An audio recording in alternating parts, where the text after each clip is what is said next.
Shkecht, everybody for coming. And we should start Bonim, and the Klein family. I have personally supposed to be able to share with you a lesson in Munne Betachon the Mebischen, alle Beis Gimel, the Munne Betachon Take Kupen Sagula. And the best way to say the story is as talking speeches in the Munne is actually based on the Lint Shara Betachon and Svarim. And the best way is to recount some of the stories that happened with me and with Hakdom. Hakdom is first. I'd like to say I personally think that Mendy Klein, yeah, I think the reason I'm here is because of him. Because right before he passed away, I was supposed to meet him, and he tells me it's 2 in the morning. You rest up. You just came out of prison. There'll be a time, and it wasn't zeker to see him. And here I'm standing in his house, in his son's house, and I want to mention him because he was a great Balzdok. He was very much involved with he did a lot as part of many who did for me and my family. And really I want to mention that his help from the Mishpacha should be have Hatzloch Rabbe, L'maylim and Amashur. I'm kind of getting to Dok and Achmed. We had the Cheshbon, which is I said Yitzchak, we did the Ish Meid Meid, and this will be the best bracha you can see. That's what it was about, help from Eden. So I'll start with my father started Mr. Schita in 1987, 1988. I was then in Atlanta, Georgia, doing some shlichus. I wound up coming to about 1990. I wound up coming to help my father with the Mr. Schita. It's not too far from here. It's in Postal, Iowa. It's a few states over, and. Because in those days there was no Yiddish Kehillah there, I had then 5 children. We moved into a city called St. Paul, Minnesota, Minnesota, and I drive every single day. Every 2 days I drove down 3 hours by car. What's important for the story is if it came Yom Kippur, I think second Yom Kippur, and there I was. Everybody Yom Kippur, everybody's gone. So as a balabatim who really cared about kashrus, I wanted to make sure everything was put away properly. So by the time I looked at the clock, it was like 12 o'clock. 12:30 in the afternoon. 3-hour drive. It took me into home about 3:30, 4 o'clock, and Yom Tov was coming. Yom Kippur. I wanted to get there earlier, so I asked one of the guys in there, how can I get there faster? So he gave me some. So next door to the plant, there's a farmer. The plant was in the middle of a bunch of farm fields. I shot up in the club with Jacobs because he remembers. And he has a farm and he has a small little plane, a single-engine plane. He agreed to fly me. He called me, "You'll fly me." So I knocked on his door. He opened his door. He takes me to his garage. I have a garage of cars. He opens his garage. He pulls out this plane by a little string over there. And I'm supposed to get into this little thing. Now it's a point of no return. If I don't go on the plane, is done. And talk about religion, religious fervor. He was a trained pilot. So before he turns the engine on, he has to scream out, "Clear." There's nobody there but the mice. So we clear, and I get a shrei, and he starts the engine. It starts with the roar, and then there was the runway is his grass, his front lawn was the runway, and before I know it, I'm in the air flying. I figured the flight will take an hour, 15 minutes. So I got home at 3 o'clock. I stickel home, I stickel out in Kippur. But the first time in my life, I'm sitting in a cockpit, and I'm a person likes to learn from everything I see. So I'm in a cockpit. I don't know waste the time. I'll start finding out how pilots fly planes. What's this dial? What's that dial? And this guy's very patient, and he's explaining me. One dial there, and the MS, and Ibish was preparing me for my life. One of the dials there in the plane, there's a dial, I don't even know the name till today. There was a bubble. In the bubble, there was a small little, like a model plane, to the backdrop of a horizon. The sky and the earth and the horizon, and I noticed as the plane goes up, this little plane moves up, and the plane goes down, it moves down. So I think some Keith, what it does, is this is mamash, very important. This mamash can save your life sometimes. So dachte ich, finally hit something very important. What he does, he tells me, this dial tells me if I'm flying up or if I'm flying down. So I started laughing. He got the fachepet. So why are you laughing? I can make fun of him. I said, no. I said, you have to know. He says, yeah, if I want to fly, you have to look in the dial and see if it's flying up or down. Look out the windows. It's ending, flying up, flying down. So that was just a small funny story. After I got out, the first Shavuos, I was at my brother's house. I went out the front door to go to the mikveh. And it started raining. I went back into the house and I told everybody that it's raining outside. They should get an umbrella. So one of the guests over there pulls out an iPhone, these little computer phones, and he checks it. If it's raining, it wasn't supposed to rain. He starts looking in the iPhone if it's supposed to rain or not. So what are we looking at your iPhone for? Look outside the window, it's raining. So I was it was funny to me. So he says, Sholom, don't laugh. And the whole seriousness of a guy who's training a pilot, I wasn't going to be a pilot. He tells me, now you're flying in good weather. And you can see what's up and what's down. This is up in the sky. But when you're flying through a cloud, a dark storm cloud, not only you can't see what's up and what's down, noch erger, your senses will lie to you. What you think is up is really down. So you think you're giving gears to fly up out of the cloud, out of your problem. You're actually giving gears and you're speeding to your death. You're hitting the ground. But Mela, what do you have to do? You have to ignore all your senses. All your senses will be lying to you, screaming to you, where are you going? You'll follow this gauge, you'll fly to safety. And if not, so I came home, Baruch Hashem. I came home on time. I had a nice Yom Kippur. But this lesson that I learned from here is that I think this incorporates what you talk about Emunah B'tachon. They actually gave us, I verbring with this many Shabbosim afterwards, I was really excited about this. The Eibishter gave us a Torah Kedusha. In the Torah, he tells us what's up and what's down. Partial. Everybody thinks in life they can figure it out themselves. They look around, they see what works, doesn't work. There's a roof, there's a roof. Of the embassies, and maybe if it's not a dark cloud, maybe a question is exactly, but also no good. But zichur, when a person goes through a dark cloud, it goes through a hard, in the Soyin. In the Soyin is a time of darkness. He talked about Ma'ariv, Erev. Not only you don't know what's up and what's down anymore, your senses will have lie to you. What you think is the right way. And the most important decision I made, Baruch Hashem, was flying there was never clear weather. There was always bumpy rides and up and down. But mitamol, for 20 years, we're building a business. Baruch Hashem is going good. We're doing good for kashrus. The kosher meat is becoming more and more available across the country. And mitamol, boom. I hit on a dark cloud, and I found myself in a place called prison. I mean, this is like a whole different planet, a whole different matzav. How do you deal with it? Right away, there's a lot of eights together. There's eights here, there's eights here. People give you eights, how to do it. I decided that, the eights I have to take it from the Torah. But to know how to deal with Emunah, who first of all, how did I get here? And how to get out of here is Emunah, that the Eibishter is with me all the time. The Eibishter is doing all this. And the B'tachon Eibishter will help me. I want to expound on this, but I want to speed up. Now maybe, from this story, maybe 20 years later, but at the end of 8.5 long years in a place called prison, different prisons, I gather was transferred to county jail, till finally they brought me to upstate New York for there was most of the time. But a total of 8.5 years, maybe more than 8.5 years, in a very, very tough security prison, together with people that I don't talk down about anybody, but I bet you if you saw them on one side of the street, you'd walk to the other side. Let me put it that way. A better way of description. Give them some space.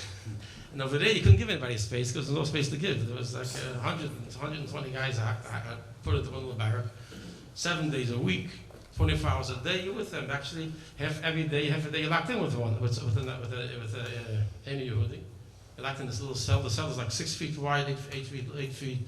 And this is the cell I was, Aleph Tevis, Tov Shin Ayin Ches. 8.5 years later.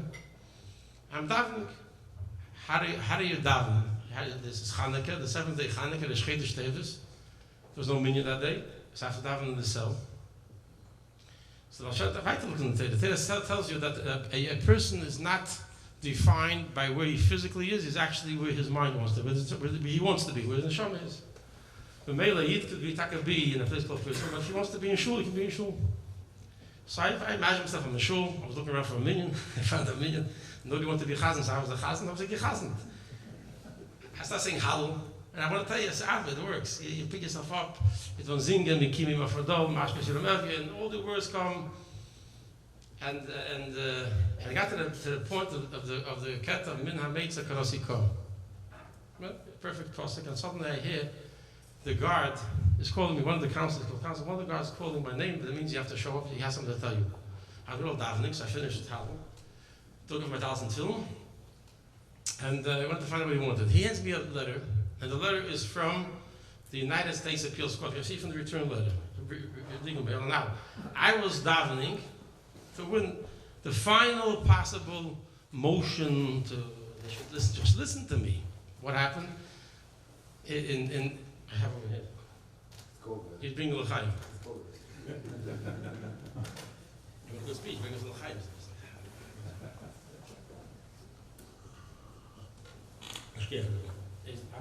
So I'm not getting to the legal mice. I just want to say which point this was. This is going through a whole system of a court case. You come to a point where there's a lawyer. The guy on the western side of America. I'm sorry if everybody knows him over here. No, the Pislipshus was, I'm sorry, he's in Lakewood, but the lawyer is Gary Apfel, Chaimis Apfel.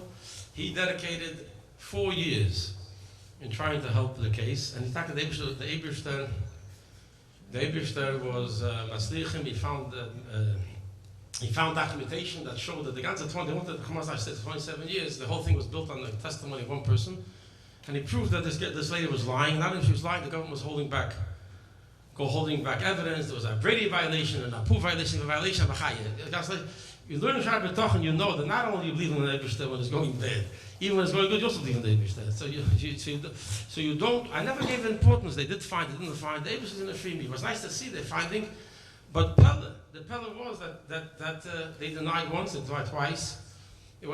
She refused even she tried to block it off.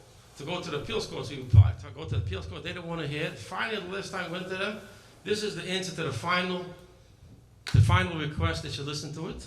I opened the letter and I was hoping to see, okay, let's hear what you have to say. And the letter is big enough for a blind person to see. They made sure that you should miss the point. Big words, denied. But denied meant, I know what denied meant. Denied meant you're staying in jail for another 18 years. That's denied meant. And not only is he denied, and you can do the next motion and the next thing and can write it again. This is safe pasuk according to them. This safe pasuk. If there is nothing you can do, there's nothing in the legal world you can go after this motion. That means they were telling me in that language it's over. Now who's telling me this? It's not me for nice. This is the United States. It's the most powerful country in the world, to be clear, and it's the most powerful institution in this country, in this great country, is the court system, and the highest part of the court system is the appeals court. They're telling me it's denied and there's nothing to talk about. 3 signatures of 3 justices again. Now, I saw how Goyim takes such pieces of information. Of course, a lot of people there do go through this. They fall apart. The last shred of hope they had is gone. This means it's over. They're stuck in jail for the decades to come. At the last, even the dream they could have of winning the lottery ticket is gone. But I'm a Yid. And the Yid has a neshama, the Yid has a munah. And the Yid knows that in every situation, the Eibush is about the boss, not them. And it's not just fancy words. I want to share with you one of the things I learned in yeshiva. And there's suddenly, and I actually did with it. I don't have a chance to give all the stories right at the beginning, but maybe through the night we can talk about it. But first I only have 30, 40 minutes to talk. So I hop around what I can. The pasuk in Tehillim says, Hashlech al Hashem Yehovcho v'yichak alochem. In the capital on Hey from Tehillim. Which means throw to the Eibush. You have a Yehovcha, you have a pekel. Throw your pekel. You have a package of problems. You have a problem. Throw it on the Eibush with the munah b'tachon that he will help you. And he will sustain you. So the question is like this: not every problem is sustenance. Sustenance is food. Okay, food. The answer to this question is food is a general concept, but there's obviously something missing. The Eibush could have written v'yashiachim. There's a food problem, and then there's a medical problem, and then there's a legal problem, Why does Abraham choose to use the word he will sustain you? There has to be something deeper, more than just saying that food sustenance is a general term for everything. And the remez here is, in the word there's the oisius keli. Keli yutcha flamet yichakalacha. What keli means, touch the pasuk now. Hashach Hashem Yehovcha, throw upon the Eibush your problem. He'll make the keli for you. What does that mean? Understanding what the Eibush wants from us when we go to work is that not that the work that we do, whatever he knows that's why he gives Maisen, that's why he keeps Shabbos, doesn't work on Shabbos, because he knows that it's the Bichas Hashem Itashi, he knows that's the bracha from the Eibush that's giving him the money. So that's why he has to go to work, stay home and get the money. No, because the Eibush wants us to, he in Shabbat he doesn't use the word status, he uses the word Esek Besibis. He says he is obligated, if he has what to do, to go do it. Let's go to work. If he needs a refuah, he is obligated to go to a doctor. You go to a doctor. Not because the doctor can heal you. You go to the doctor because the Abish says, you have to go to a doctor. So when you go to the doctor, you're going there not because you think the doctor can help you, but you're Abish wants you to a doctor. You go to a doctor. You go to a lawyer, not because he's going to help you. You go to a lawyer because Abish wants you. You have a legal problem, you go to a lawyer. Every phone call we had with this Chaim Yosef, every phone call we had, we started off with 6 Kapitel Tilim. I chazed him at Vatera, he chazed me at Vatera. And there were times, Mom, I was itching to know what he had to tell me because something new was cooking. Or he was itching to tell me, we held off. And we started because we both knew that we're setting the tone of how we're going about this legal thing. We thought, our keiches from the Eibishter. So we're starting with the Kapitel Tilim together, we're going to learn the Vatera together, then we're going to talk. So, and the Eibishter made it that Baruch Hashem didn't bother for time. It worked that way. You do the Eibishter once, the Eibishter helps also. So what happens, that's wonderful. But what happens when a person's in a matzav that he doesn't have what to do? He can't make a keli. He has to have a job to go to, or the job he's going to doesn't give him enough money, or he went to a doctor and the doctor tells him something. He's not supposed to say that, for example, a doctor will tell somebody, Chas v'shalom, you can't, there's no medical way that the person can get healed, or he goes for a child and the doctor decides he can't have children. Right? Imagine if she would have decided that she can't have children. She kept on davening for a child until she got the child. So here the Torah says, Hashlech al Hashem Yehavcha. When you can't do something, throw an Eibishter who you chalkalach, and he'll make the keli for you also. If a Yid finds himself in a matzav that he can't do something, he's obligated to go do something. If he finds himself in a matzav he can't do something, it's not because he can't get help. It means the Eibishter says, telling him, in this matzav, I don't want to do anything. I want you to forget. I want you to strengthen your emunah in b'tochen b'Hashem, that He's the only power. Nobody can hurt you. Nobody can help you besides the Eibishter. And stay that strong. And He'll make the keli happen also. This is, I live with this. I'm not going to say the story now. I had a previous experience in the prison where I used this. And I saw how the Eibishter worked it for me the best way. And gave me also chizik weiter to keep on going. I took the piece of paper, I threw it into the laka, I continued davening. That night we lit the Chanukah Menorah. And I didn't tell anybody what happened. I got the paper. I danced over there with the Chaver on the Sechah, on the Sechah, made the brachas aus nichts und I've seen it with the selbe starke Kavanah that the Eibishter is going to help me. We danced. The next morning, I used to get up every morning, I say the whole Tehillim. I used to say the whole, because part of B'tochen means getting close to Hashem, davening to Him. And I used to say the whole Tehillim. So in the middle of the day, you get a lot of interruptions. So I used to get up early, like 4:30 in the morning. I say the whole Tehillim. And one of the nice things is that the guy in the room didn't bother him while he was trying to sleep. I'm going, that's one of the nisim. I said, I got to tell him. So next morning I get up in the morning, and the Yitzhak is right there. What you were getting up for? You got a letter yesterday. And the letter said that it's again. I said, you stay in bed, I'm getting up. Because by the Eibishter, he said, well, nothing's again. They should help me. I got up, I said the whole Tehillim. And that's base Tavis. 3:30, they lock everybody into the cell.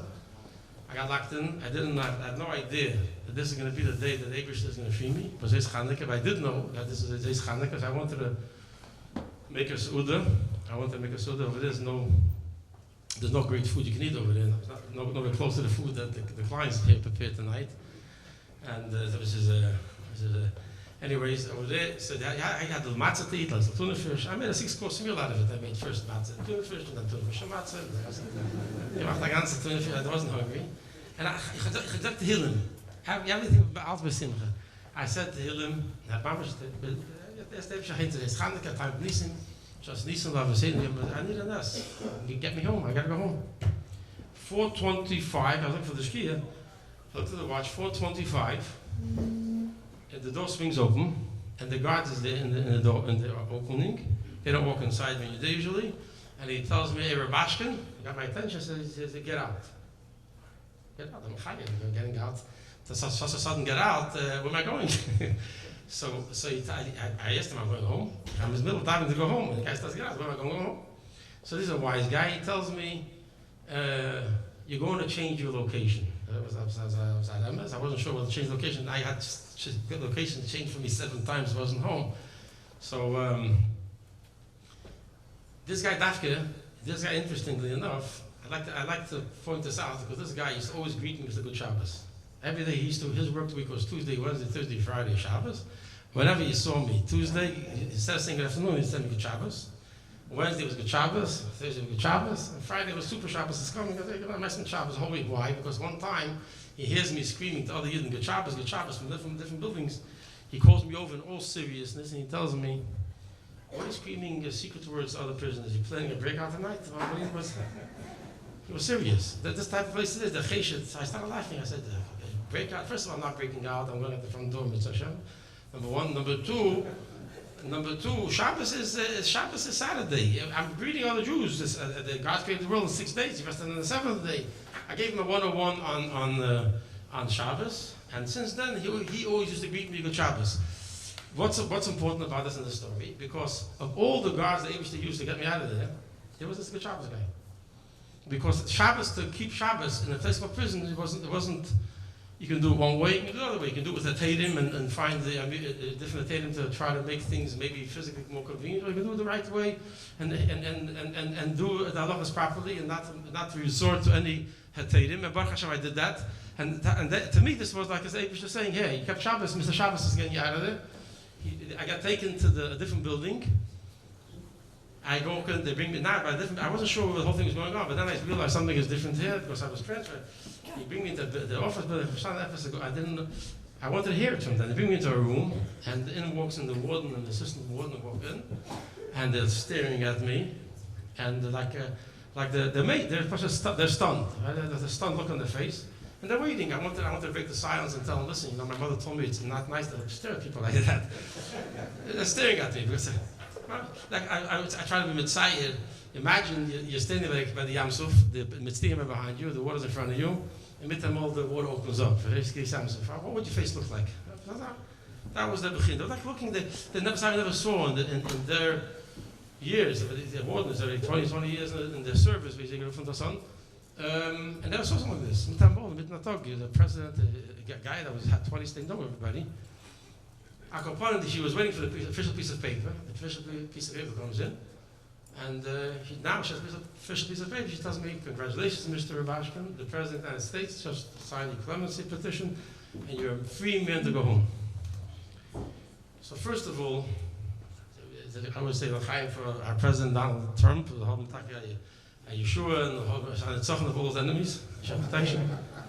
And she can continue to show his friendship to the Jewish nation as he always did in the past, and will continue l'chaim.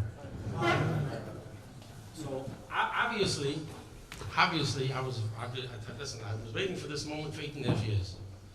Under a threat of 27 years, and here I was at Mamash every morning. I got up. How do you get up in the morning? What's the difference in the morning time? And I know it's explained in different ways. This is the way it is explained, at least in many Sorim. Emunah means when something happens, you say Gamzul Teva. Something can happen, you can hold an expensive watch, you drop it, you break it, you lost a lot of money. You say Gamzul Teva. It's for good. If it's good, you just lost your priceless watch. Elomai. Because you know that everything had come from the Eibishter. And since the Eibishter talks about Teva, if this is what happened, it's not Teva. Gamzul Teva. Right? So, Emunah means whatever the Eibishter does is good. Even we don't see it's good, we know it's good because we have Emunah that comes from the Eibishter. What does B'tachon mean? B'tachon says, in the first page in Shar B'tachon says like this. Achmuhos HaB'tachon, the essence of B'tachon is the Menuchas HaNefesh HaB'teyach. The Rishayil Libu Sambuch, his heart is relying on Mishabad Chlav, Sheyasa Ateva Nochal Libi and Shift Chlav. He's relying on the one he's trusting to do that in which he is trusting him to do. So B'tachon actually means, according to Shar B'tachon, that whatever you're trusting, you have a B'tachon for a certain need you have, which happens to be, which actually is in Chayvus, you're trusting the Eibush to do it for you. In other words, it'll be something that you can also see is good. Not only the Eibush knows is good. And since Emunah and B'tachon are both, you say this in our Emunah, how do you put it together? Emunah means, well, the Eibush knows some, and we don't know. And then B'tachon means we want to also see it. How do you put it together? So, very simple, you can say it like this. Once something happened, the Yid understands Emunah Pshuta, that this is the Gamzul Teva. Today, and going forward, the Eibishter I woke up in the morning, and the Eibishter gives me chayas, and it gives me life, and I can go, I daven to the Eibishter with a B'tachon, to the Eibishter will give me what I need. I need Panos, I need a Yeshua, the Eibishter gives me. That's what B'tachon means going forward. I woke up every day in the morning in a place called prison. I thank the Eibishter for yesterday. Because if yesterday I was in prison, obviously it's the best thing that happened to me.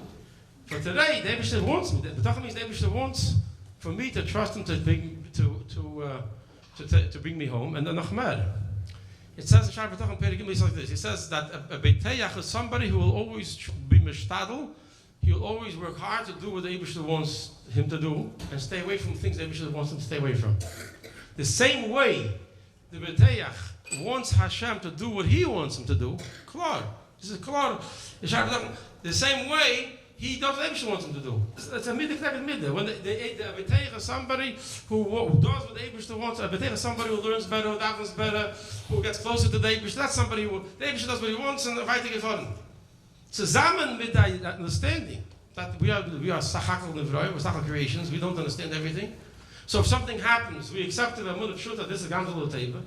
But today, how the Eibishter want me to go through today, the Eibishter wants to go through a B'tachon, the Eibishter will help me. That's how I went through the whole, every day was like that. And here, 8.5 years later, the Eibishter gave me this present. My heart, my mind was full of Shabbat HaKadosh Baruch Hu. I got it.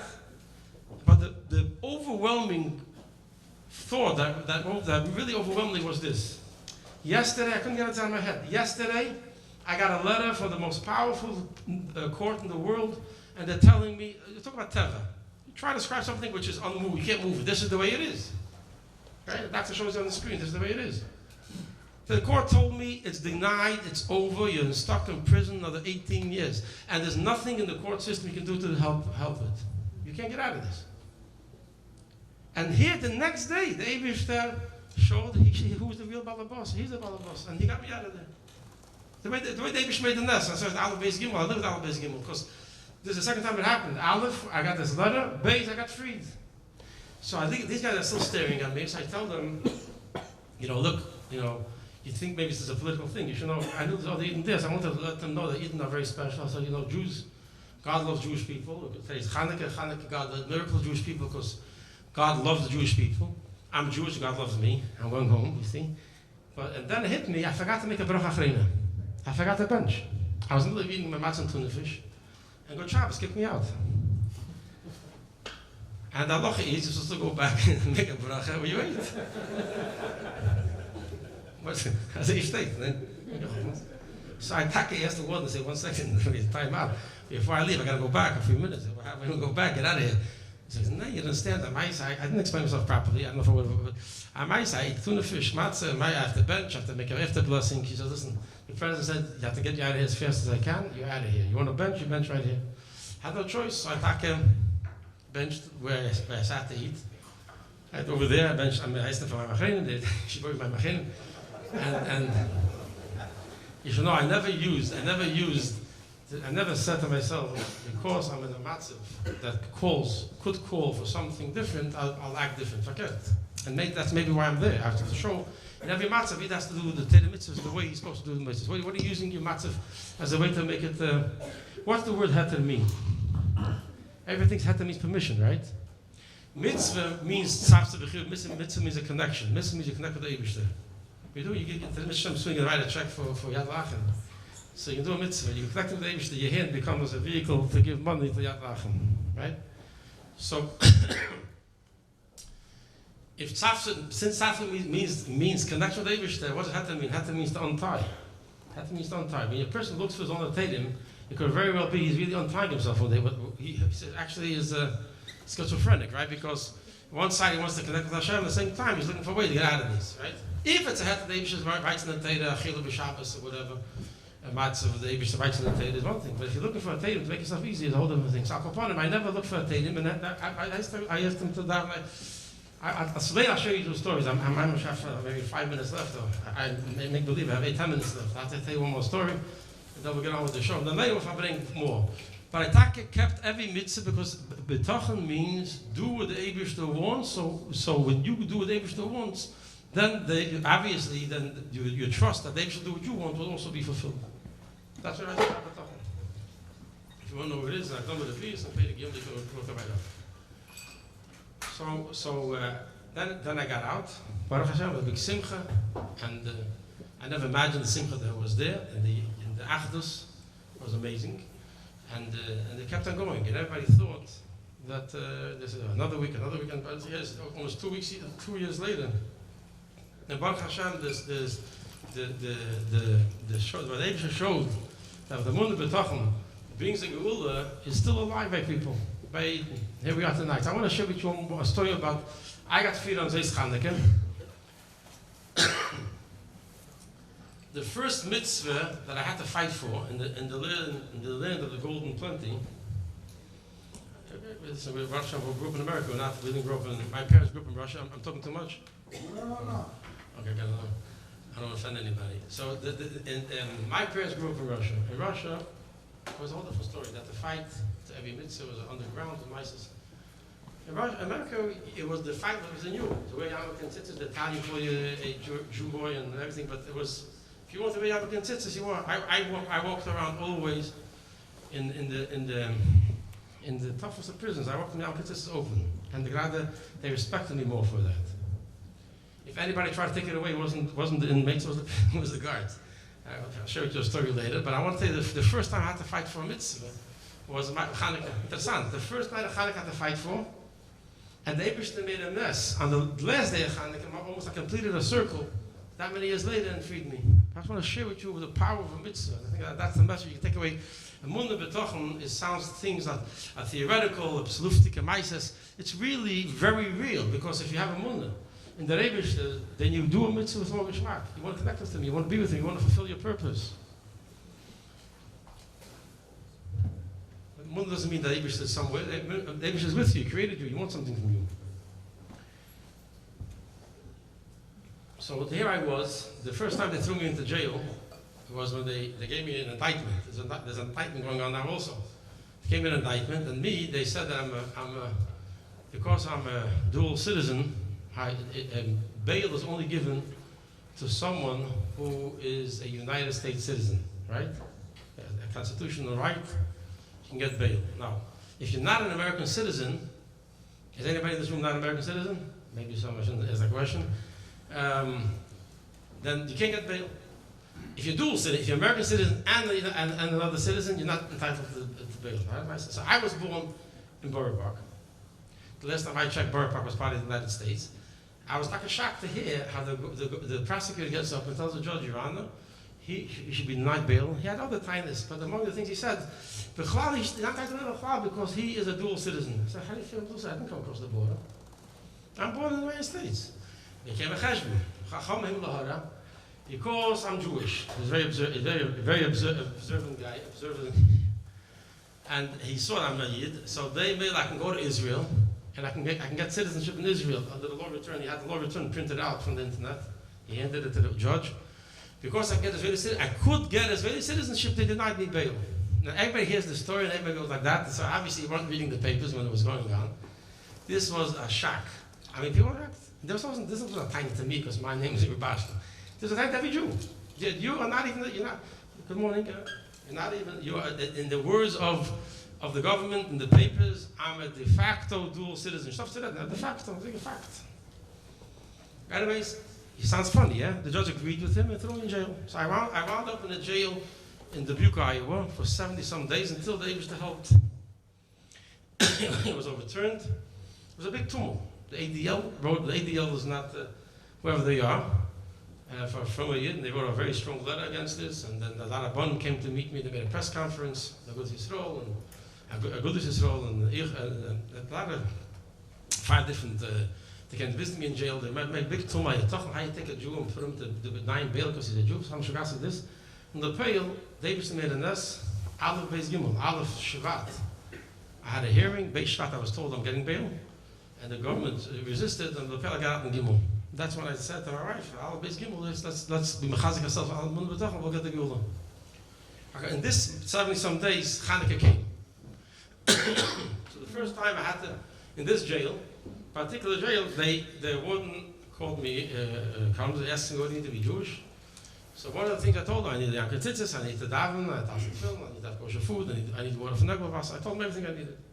He gave me everything. When it came to Chanukah, a fire, he answers back my request. He says, fire, the fire marshal doesn't let, there's a fire hazard, you can burn the place down. What are you going to burn down? There's nothing to burn down. Everything is cement and steel. A fire hazard. You know, Hanukkah, not like the Hanukkah later. So I got in touch, my family got in touch with an organization that the client family knows very well, Aleph. Aleph organization helps, I got out to work for Aleph now, and they help Eden in all different matzavim and different problems that are in prison, to help them to keep Yiddishkeit. Get them film, get them kosher food, even give them money for if they don't have money to buy some basic needs like soap and things. A lifeline for, I saw my own eyes, I saw a lifeline to people that wouldn't live without it. Guys that have no food, that even there, no mishpacha, they don't have money for food or for snack or for soap, mamish. Or sometimes they get thrown in medical attention, they're ignored. So I got hold of them and they got involved. The Chatchil didn't want to listen to them. And I asked Aleph to please ask I should get not only permission to light candles in the jail. I want to light dafka and olive oil. And they submitted it and they got rejected and they fought back and forth. And then one day they used to help.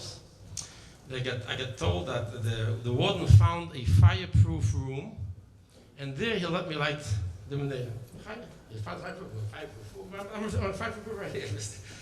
Anyways, Hanukkah, was that year Hanukkah, it was the Choga, the 25th was the first night of Hanukkah, I think, was like this year, wasn't that, whatever was managed at that time. And the two guards come to take me to light the menorah. One guy's holding my menorah, and one guy's holding this whole tray of olive. I got olive oil also. I got olive oil.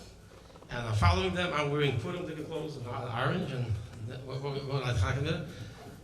And they're walking through this whole maze, this old jail. They come to the old part of the jail. They open this is my picture perfect thing. They open this old black door. I walk in that room. The room is a real, it was a fireproof room. It was like, I couldn't imagine, it was a huge room, the Fierach, and it had benches all around for about 50 people to sit, no windows, like a bomb shelter, I don't know what it was. And in the corner, there was an L-shaped mechitza. So one of the guard that was dressed like a real serious officer, he seemed to be the leader. He puts down the menorah, the other guard puts down the oil, and he tells me to go do your thing. And they move to the side. I guess they want to make sure I make the bracha right then, so I'm not sure. I want them to leave. And they stay in there. Okay. Had no menorah. So, yeah. So I went to light it. I was mama's ecstatic. I was folding. Yeah, I fought for a mitzvah.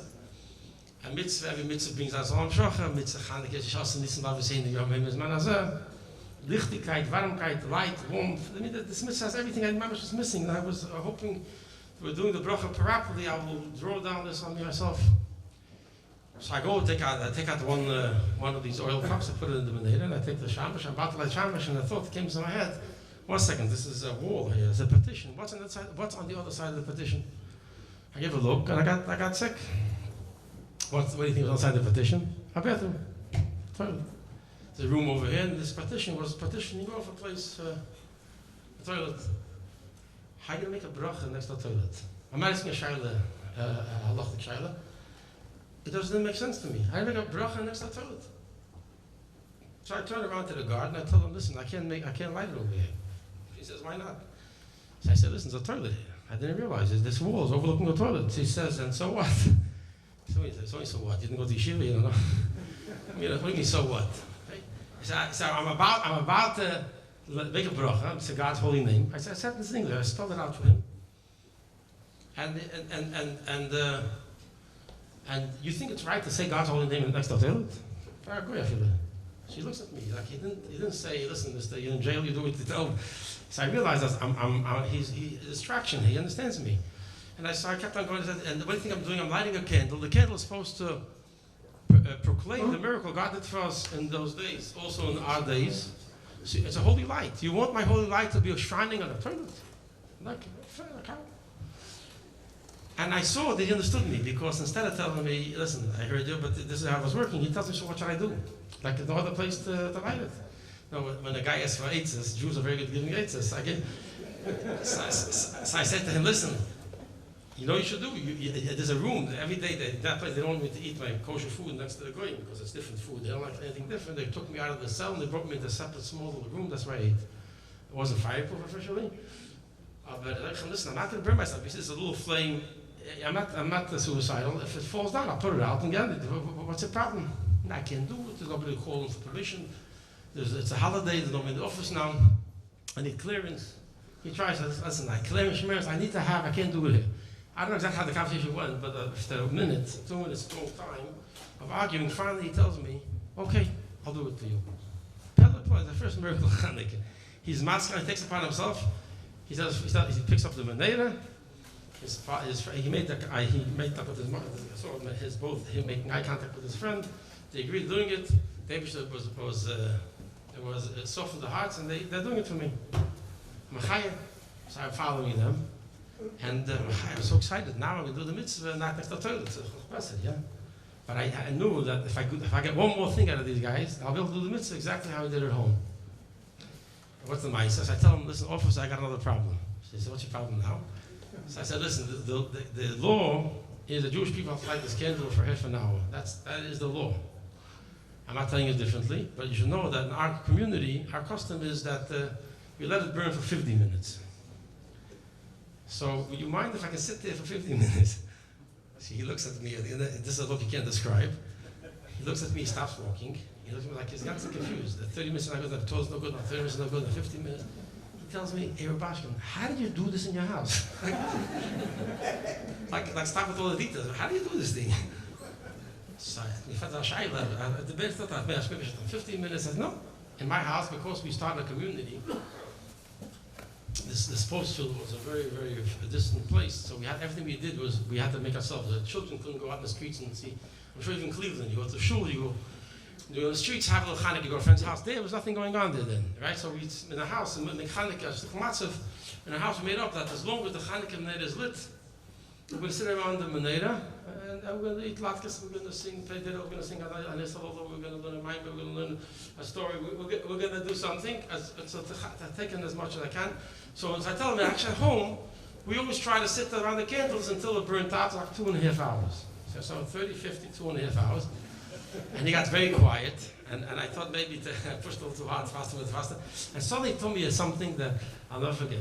And this is Mamash has realized why the whole thing happened. He tells me, okay, you'll do it here the same way you did it at home. Not only, be a Yid here the same way you were at home. How did you do? Good. He put me in this little room. For 8 days, he never bothered me. As long as the light was burning, he let me sit there. And for me, it was mamish oxygen because I sat there. I wasn't doing that. I took it to me a sefer. I was learning. I was doing the nigunim. I was picking up my chizuk. I was strengthening myself.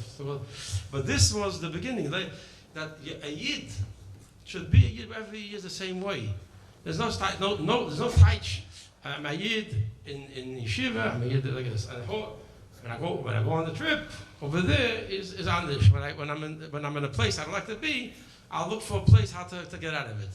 And Baruch Hashem, with them gang, and later was times, there was other ways here, the guards were like this. Another place the guards tried to take with Yam Kontitzes from me and put me in the shul and beat me up. So I was going out of the ISIS. Never forgot that Hadesh is with me, with our stronger munah and with betochen fakert. Do a mitzvah where you are properly connected with the Eibishter, then the Eibishter is with you and gives you all the keiches you need to come out. I want to finish up with a little appeal for Rabbi Cohen, who's very anxiously standing over there. I was told not to say the story, but I can't hold myself back. The Maram of Prague says like this. There's a halacha. If somebody, I'm now saying something for you, Rabbi Cohen. For Allah, okay. If a guy walks out of his in the parking lot, he walks out and he drops a wallet or a package of money, and he looks around. He doesn't see it. There's no simon in it. He gives up on it. He leaves. Another guy sees who lost it. He picks it up. The shaila is, does he have to return it or not? He has to use. If I remember this correctly, the answer is that Hapi Allah, he does not have to give it back because the guy is Allah no simon. But because he knows who lost it, he should give it back. So the Maral asks a question like this. He asks, the Chayda, if they wish to, it wasn't meant to give it back, it means they wish wants you to give it back. Right? So why do they have to paskin in the Torah to give it back? What's that going to say? Hapi Allah, you don't have to. Means Chassidus, he should. Make Allah, he should give it back. So he gives a phenomenal explanation like this. A person has money. Money is not part of a person.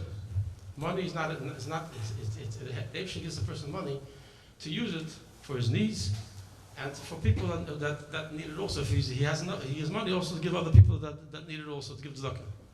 A person's hand, a person's finger, it belongs to him. If a person loses his finger, you can't keep it. It belongs to him. He wants it back. If the Eibsher would have made the halacha that money has to be given back because you know it's his, that means money and a person can't be separated. It's his. So the kid's not like that. Money is not his. When made halacha is taki, you don't have to give it back. But you know who it belongs to. The guy feels bad to give it back to him. That's the nakuda. Nakuda is, I say, money the Eibsher gives us in order to be able to help others. The Eibsher open up your pockets, open up your heart, maybe first. And Yad Lachem is a very, very similar to what I went through, is helping women and children who fell into mamish matzavim of prison. I was in their office. I watched the famous video everybody watched also, and I met the woman also that went through you didn't find the big goals. They fall into situations and they rely, including Hashem Yafri sends the good shluchim to get them out of the trouble. So the Chaim everybody, and after when we can, we'll continue later.